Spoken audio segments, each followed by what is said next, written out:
नमस्कार। 2 मिनट का ये वीडियो होगा, 2 से 5 मिनट का। आप इसे अंत तक ज़रूर देखेंगे। यहाँ से आपके 1 से 2 नंबर सीटेट में भी, यूपी टेट में भी आने वाले जितनी भी शिक्षक भर्तियाँ होंगी, जैसे केवीएस भी लगी हुई है और आगे आने वाला आपको 6 से 7 महीने में सुपर टेट भी दिख जाएगा। तो उसमें बहुत ज़्यादा आपको लाभप्रद होगा। मैं पूरा का पूरा समझाने का प्रयास करूँगा। यह अधिगम के कुछ अक्षमताएँ हैं, यानी कि लर्निंग डिसेबिलिटी है, जिसे हम डिसऑर्डर कहते हैं बेटा। सीखने में जितने भी प्रकार के एक तरह से डिसेबिलिटीज़ होती हैं, डिसऑर्डर होते हैं, उन्हें हम कहते हैं लर्निंग डिसेबिलिटीज़। यह बात आपको याद होनी चाहिए। जैसे पढ़ने में अक्षमता हो गया, बोलने में अक्षमता हो गया, लिखने में अक्षमता हो गया, है ना? शारीरिक कुछ विकार को लेकर अक्षमताएँ हो गई, जो कि शारीरिक बनावट को लेकर अक्षमताएँ हो गई। तो उस प्रकार से कैसे बालकों में क्या-क्या चीज़ें हमको देखने को मिलती हैं कुछ अलग-सा, और कुछ त्रुटियाँ होती हैं जिसे अधिगम कहते हैं हम लोग, मतलब कि सीखने में जिसे विकार कहते हैं बेटा, डिसऑर्डर, उसके बारे में देखेंगे। डायरेक्टली प्रश्न पूछ लेता है कुछ साइंटिफिकली नेम देकर, और हमें उसके बारे में बताना होना चाहिए, मतलब बताना है और पता भी होना चाहिए। देख लेते हैं कुछ चीज़ें, जैसे डिसलेक्सिया।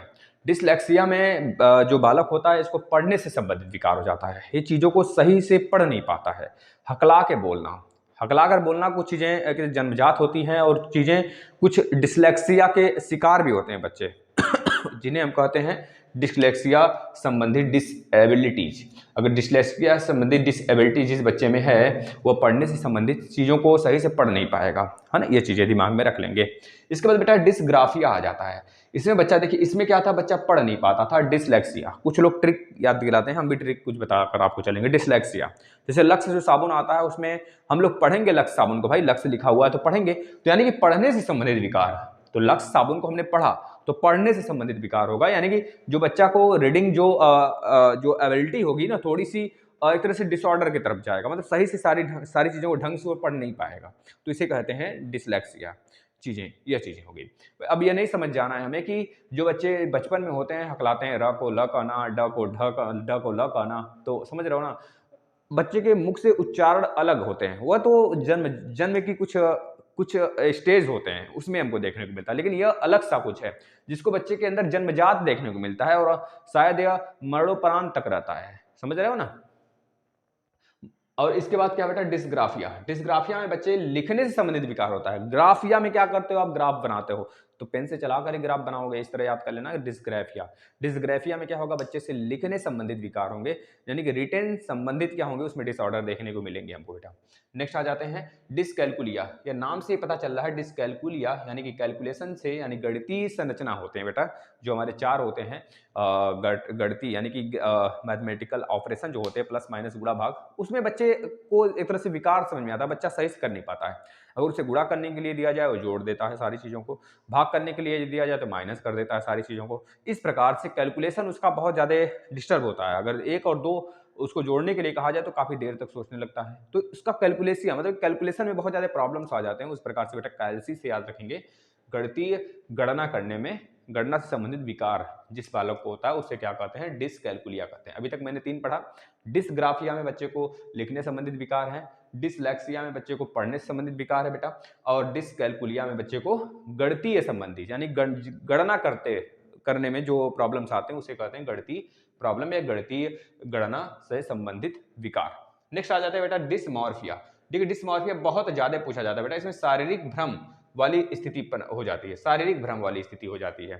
समझ रहे हो ना? शारीरिक भ्रम वाली स्थिति जब बच्चे के अंदर देखने को मिलता है, उसे हम क्या कहते हैं बेटा, डिसमॉर्फिया कहते हैं। इस डिसमॉर्फिया में बेटा क्या हो जाता है, बच्चे को भ्रम वाली स्थिति हो जाती है। बच्चा कभी-कभी भूत, मतलब चीज़ों को अलग-अलग सा चीज़ देखकर डर जाता है ना? चाहे बच्चे के अंदर, जैसे कि ऐसे आप पढ़ रहे हो, अचानक से आप चौंक जाओ, तो ये सारी चीज़ें हमको देखने को मिल जाती हैं बच्चे के अंदर, और बच्चे एक प्रकार से ग्रसित हो जाते हैं बेटा, विकार हो जाता है डिसमॉर्फिया संबंधित, यानी शारीरिक भ्रम वाली स्थिति यहाँ पर चीज़ों को बच्चे के सामने आ जाता है। याद रखेंगे बेटा डिसमॉर्फिया, यानी कि बच्चे को मारे बिना ही वो भ्रम में रहते हैं कि मुझे कोई मारने आ रहा है, इस तरह से आप समझ सकते हो। डिसफैसिया बेटा, डिसफैसिया, डिसफैसिया में बच्चा अपने आप को अभिव्यक्ति नहीं कर पाता है कि अपनी बातों को कैसे समझाए दूसरों को। आखिर वो प्रश्न किस प्रकार से पूछना चाहता है बालक, अगर बालक कहना क्या चाहता है। अगर आप अपने आप को दूसरे को समझा नहीं पाओगे, दूसरे के सामने प्रश्न, आप क्वेश्चन में क्या चीजें जानना चाहते हो, अगर यह चीजें नहीं दूसरे को बता पाओगे, तो चीजें आपको कैसे समझ में आएंगी। या फिर मान लीजिए मैं बहुत ज्यादा नॉलेजेबल पर्सन हूं और मेरे सामने एक बच्चा आ गया, पूछा सर लाइट क्या होता है, वो लाइट तो पूछ रहा है, लाइट तो पूछ रहा है, लेकिन उसकी पूछने की चीज़ें दूसरी तरफ है। मतलब वो कुछ पूछ रहा है, लाइट के बारे में जानना चाहता है हमसे, लेकिन वह चीज़ें कुछ अपने आप को उस रूप में अभिव्यक्त कर ही नहीं पा रहा है कि वो मैं उसे लाइट की परिभाषा बता सकूँ। मैं कभी उसको परावर्तन के बारे में बता दे रहा हूँ, मैं अपवर्तन के बारे में बता दे रहा हूँ। मतलब वो अपने आप को अभिव्यक्त कर ही नहीं पा रहा है कि मैं पूछना क्या चाहता है क्लियरली। समझ रहे हो ना? तो ये चीज़ें क्या हो जाती हैं, बच्चे के अंदर आ जाता है कौन सा विकार? डिसफेसिया बेटा। वो अपने आप को पैसे मतलब एक तरह से पैशन दे ही नहीं पाता है कि वो अभिव्यक्त कर सके। इस प्रकार से ट्रिक बना लेना कुछ, है ना? भाषा से संबंधित उसके अंदर बेटा क्या 1 मिनट 1 मिनट 1 मिनट 1 मिनट बेटा 1 मिनट क्या था? हाँ, सही तो है। मतलब कि वही अभिव्यक्ति नहीं कर पाता है, भाषा से संबंधित त्रुटियाँ उसके अंतर्गत आ जाती हैं। अभिव्यक्ति करना मतलब कि भाषा से ही तो त्रुटि संबंध में आया, तो भाषा संबंधी त्रुटि। इसके बाद बेटा डिस्थेमिया होता है। डिस्थेमिया में बच्चा तनाव से संबंधित होता है। जैसे हम कभी कोई काम ज़्यादा कर लेते हैं तो तनाव सा फ़ील होता है, मस्तिष्क में थकान सा फ़ील होता है। और बहुत सारी चीज़ें हम लोग अलग-अलग एक्टिविटीज़ कर लेते हैं, डांस वगैरह जैसे कि हो गए, बहुत भाषण देने वाले राजनेता हो गए, भाषण दे लिए। तो मानसिक तनाव हो जाता है कि अब हमको क्या करना है? जैसे मान लीजिए आपका सीटेट का पेपर आ गया, सर पे है। अब आपके अंदर एक मानसिक तनाव बन गया, साथ में कि अब कैसे निकलेगा यार, कैसे निकलेगा? आप रात-दिन सो नहीं पा रहे हो, ना ही सही से खाना खा पा रहे हो, नींद खुल जा रही है बीच में। ये तनाव का माहौल आपका एक तरह से पनप चुका है। ना ही आपको नींद सही से आ रही है, ना ही आप सही से खाना खा पा रहे हो, नहीं से चीज़ें मतलब समझ रहे हो, चीज़ें डिस्टर्ब हो जाती हैं शारीरिक रूप से और तनाव एक मानसिक टेंशन हो जाता है शरीर के अंदर। यह होता है बेटा डिस्थीमिया, लेकिन तनाव नहीं लेना है, तनाव को बोलना है बाय-बाय अब बोल देना है भाई थम्मा, मैं आ रहा हूँ तुमको फोड़ने के लिए। तो थैमिया से बना देना थम्मा मतलब तनाव को रोके रखो, तनाव को जाने नहीं देना है, उसे तब जाने देना है जब सीटेट में 120 प्लस आ जाए, सुपर टेट में 130 प्लस आ जाए। इस तरह से चीज़ें सोच के रखना है। तो थम्मा तनाव रुके रहो, इस तरह टिक बना लेना।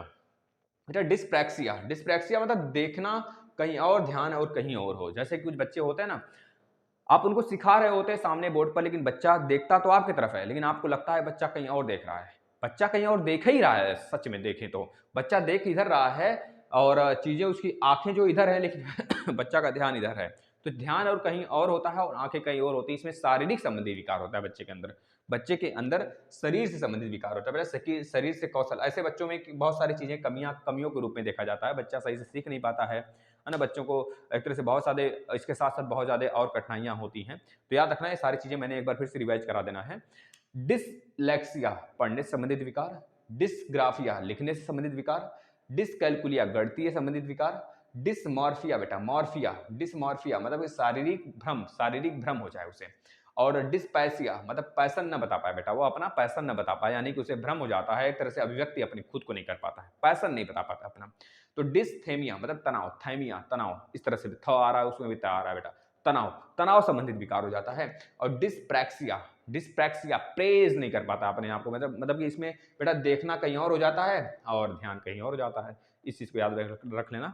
यहाँ से एक प्रश्न आपको निश्चित देखने को मिल सकता है, आपको सीटेट के एग्ज़ाम में भी बेटा, और डीएलएड, यू मतलब कि बहुत सारे जो लगने वाले हैं, केवीएस वगैरह, सब में एक प्रश्न यहाँ से आ सकते हैं। धन्यवाद।